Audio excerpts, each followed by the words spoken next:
निधि की अभी नई नई शादी हुई थी। उसका ससुराल एक संयुक्त परिवार था, जिसमें सास ससुर, जेठ जेठानी और एक देवर था। एक ननद थी जिसकी शादी हो चुकी थी और वो उसी शहर में रहती थी। निधि के ससुर और जेठ का अपना कारोबार था, लेकिन उसके पति अमर किसी कंपनी में जॉब करते थे। निधि की शादी से पहले सास और जेठानी ही घर के सब काम करती थी, लेकिन निधि के आने के बाद दोनों ही निधि पर अपना अपना हुक्म चलाने लगी। निधि को एक बात अजीब लगती, जब तक खाना बनता तब तक तो कोई रसोई में झांकने भी नहीं आता, लेकिन जैसे ही ससुर और जेठ जी का खाना खाने के लिए घर आने का वक्त होता, सास और जेठानी फटाफट उनकी थाली परोसने के लिए खड़ी हो जाती। अमर तो रात को ही घर आता था, लेकिन रात को भी ऐसा ही होता। एक दिन जब निधि के ननद नंदोई आने वाले थे, तब सास ने खाने में क्या क्या बनाना है अपनी दोनों बहुओं को बता दिया और बाजार से उनके लिए कुछ सामान लेने चली गई। इधर जेठानी भी निधि पर काम छोड़कर अपने कमरे को व्यवस्थित करने चली गई। निधि सुबह से ही घर के कामों में लगी थी, इसलिए उसे अपना कमरा, जो कि फर्स्ट फ्लोर पर था, उसे व्यवस्थित करने का समय नहीं मिला। उसने और तो सारा काम कर दिया, सिर्फ पूरियां तलनी बाकी थी। उसने जेठानी से कहा, भाभी मैं थोड़ी देर कमरा ठीक कर लेती हूं, जब दीदी और जीजाजी आएंगे तब पूरियां बना देंगे। ठीक है, तुम जाओ, वैसे भी अभी दीदी के आने में 1 घंटा है, जेठानी ने कहा। उनकी बात सुनकर निधि आश्वस्त हो गई और कमरे में चली गई।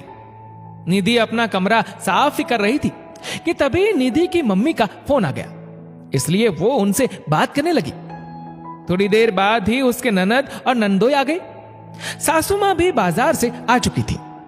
आते ही ननद ने पूछा, अरे मां, हमारी नई भाभी कहां है? ये सुनते ही जेठानी ने रसोई से निकलते हुए कहा, दीदी आपकी नई भाभी तो बहुत जल्दी थक जाती है, बेचारी अपने कमरे में सो रही होगी। उधर निधि को लगा कि ननद के आने में वक्त है, इसलिए वो कुछ देर बाद ही बाहर आई। तब तक उन लोगों ने चाय भी पी ली थी। निधि जैसे ही बाहर आई, सासू मां ने तंज कसते हुए कहा, बहू नींद पूरी हो गई क्या? ननद ने भी कहा, अरे भाभी, कम से कम जब कोई घर में आए तब तो मत सोया करो। ये बोलकर सभी हंस पड़े। निधि बहुत शर्मिंदा हुई, लेकिन सबके सामने कुछ बोल नहीं पाई। इसके बाद जब तक निधि काम करती रहती, सास और जेठानी आपस में बातें करती रहती और निधि से कुछ नहीं बोलती। निधि को बहुत बुरा महसूस होता, इसलिए वो अपना काम करने के बाद अपने कमरे में चली जाती। इस बीच कोई भी घर में आता तो सास यही कहती, बहू सो रही होगी। अमर के कानों में भी ये बात पड़ी, तो उसने निधि से कहा, निधि क्या तुम दिन भर सोती रहती हो?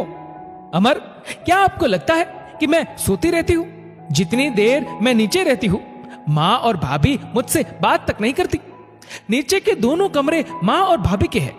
बैठक में पापाजी दोपहर को आकर आराम करते हैं। मुझे अगर बैठना भी हो तो कहां बैठूं? अपने कमरे में भी मुझे 100 काम होते हैं।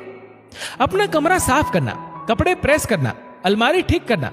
कमरे में रहने का मतलब ये तो नहीं कि मैं सोती ही रहती हूं। अमर को भी समझ में आने लगा कि आखिर बात क्या है। दरअसल अमर अपना खानदानी कारोबार छोड़कर जॉब करता था। ये बात उसकी बड़ी भाभी को गवारा नहीं थी। यही कारण था कि वो अपनी नाराजगी निधि पर इस तरह निकालती थी। उसने निधि को समझाते हुए कहा, निधि तुम फिक्र मत करो, थोड़े दिनों बाद ही मेरा ट्रांसफर होने वाला है। हमें दूसरे शहर जाना पड़ेगा। तब तक तुम एक आलसी बहू ही बनी रहो। रोज की तरह सास और जेठानी निधि पर दोपहर का खाना बनाने की जिम्मेदारी छोड़कर अपने अपने कमरे में चली गई। निधि भी उस दिन काम छोड़कर अपने कमरे में चली गई। दोपहर को जब समय पर खाना नहीं बना तो ससुर और जेठ ने गुस्सा करते हुए कहा, अभी तक खाना क्यों नहीं बना? जी वो लगता है आज छोटी बहू ने खाना नहीं बनाया।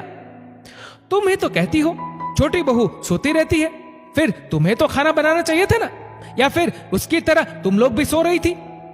अब उनके पास कोई जवाब नहीं था, क्योंकि आज सच में बहू सो रही थी। दोस्तों, कई बार बुरा बर्ताव अच्छे को भी बुरा बनने पर मजबूर कर देता है। ऐसा ही कुछ निधि के साथ भी हुआ था। इस वीडियो को लेकर आपकी क्या राय है नीचे कमेंट करके जरूर बताएगा। और अगर आपको वीडियो अच्छा लगा हो तो इस वीडियो को लाइक करेगा, शेयर करेगा ज्यादा से ज्यादा लोगों तक, और ऐसे ही और भी इंस्पिरेशनल वीडियोस के लिए सब्सक्राइब करें हमारे यूट्यूब चैनल।